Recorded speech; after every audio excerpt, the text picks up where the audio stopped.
जय गुरुदेव। संत गति के सभी महात्माओं का मुख्य उद्देश्य आत्माओं का उद्धार करना ही रहा है।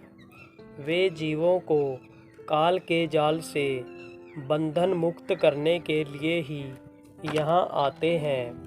परम संत तुलसीदास जी महाराज, जिनको लोग जय गुरुदेव बाबा के नाम से जानते हैं, इस जगत में जीवात्माओं के उद्धार हेतु ही मानव चोला में जन्म धारण किए हुए हैं।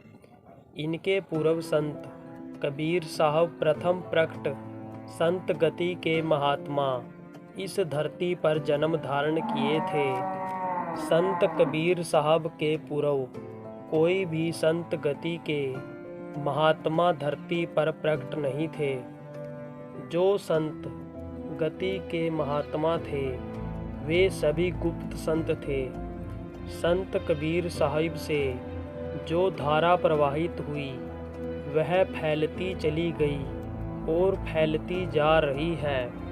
संत गुरु नानक देव जी, संत तुलसीदास जी, संत दादू दयाल जी, संत भुल्ला साहब जी, संत दरिया साहब जी, संत पलटू साहब जी, संत शिव नारायण जी, परम संत शिवदयाल सिंह यानी राधा स्वामी जी आदि अपने अपने समय पर अनेक पूर्ण संत गति के महात्मा जीवों के उद्धार हेतु आए और उन्होंने जीते जी जीवों को इस काल के देश में से निकाल करके उनके निज धाम दयाल देश में पहुंचाने का काम किया।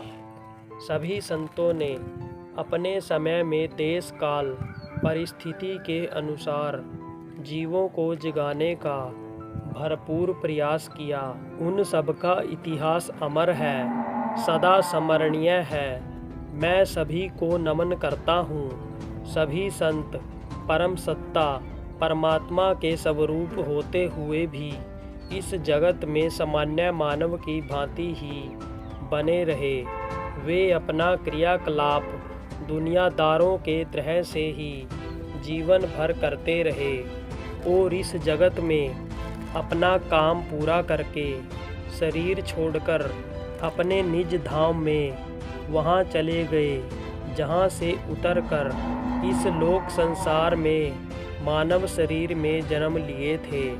पूजनीय जय गुरुदेव बाबा पूर्व संतों की तरह ही दुनियादारों के तरह से ही हमारे बीच रहे, किंतु पूरे भारत में इन्होंने इतने लोगों को जगा दिया है कि पूर्व में इतने विशाल क्षेत्र में किसी संत ने इतनी अधिक संख्या में आत्मोद्धार का कार्य नहीं किया।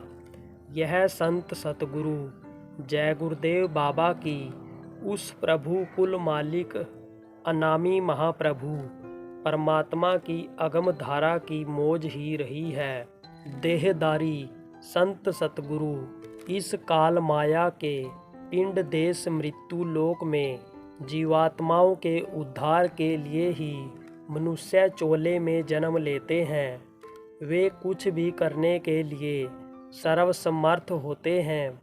वे अपने क्रिया दृष्टि से किसी को भी बंधनों से मुक्त करके उसके अविनाशी निज देश सचखंड सतलोक में पहुंचाने में समर्थ होते हैं। इसलिए हम मृत्यु लोक पिंड लोक के परे अंड लोक में रहने वाले सभी देवी देवता, सूक्ष्म लोक में रहने वाले ईश्वर खुदा गाड या अलख निरंजन प्रभु, इनके ऊपर रहने वाले ओंकार ब्रह्मा, उनके परे रहने वाले पर ब्रह्मा और उनके भी परे रहने वाले तेज पुरुष भी इन देहदारी संत सतगुरु से अपने निर्बंधन होने के लिए प्रार्थना करते रहते हैं। परंतु संत सतगुरु इस मृत्यु लोक से काल भगवान यानी ईश्वर द्वारा लागू किए गए विधान में कोई भी छेड़छाड़ नहीं करते हैं, बल्कि उनके नियमों का पालन करते हुए ही जीवात्माओं के उद्धार की कार्यवाही करते हैं।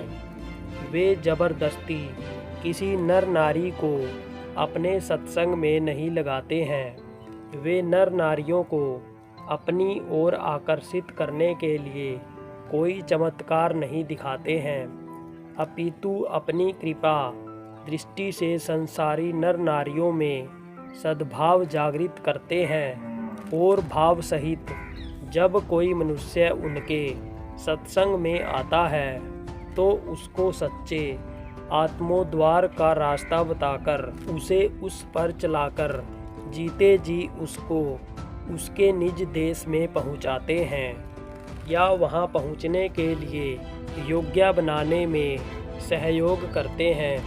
फिर भी संतों के जीवन काल में उनके दिनचर्या में अनेक ऐसी बातें होती रहती हैं जिनकी यादगार बनी रहती है। उनको उन सबको सब जगह सब समय तो नोट नहीं किया जा सकता, फिर भी कुछ घटनाओं वाक्यों बातों को नोट कर लिया जाता है। ऐसा ही कभी कभी की बातों को घटनाओं को मैंने नोट कर लिया है जो पूज्य जय गुरुदेव बाबा से संबंधित हैं। जय गुरुदेव।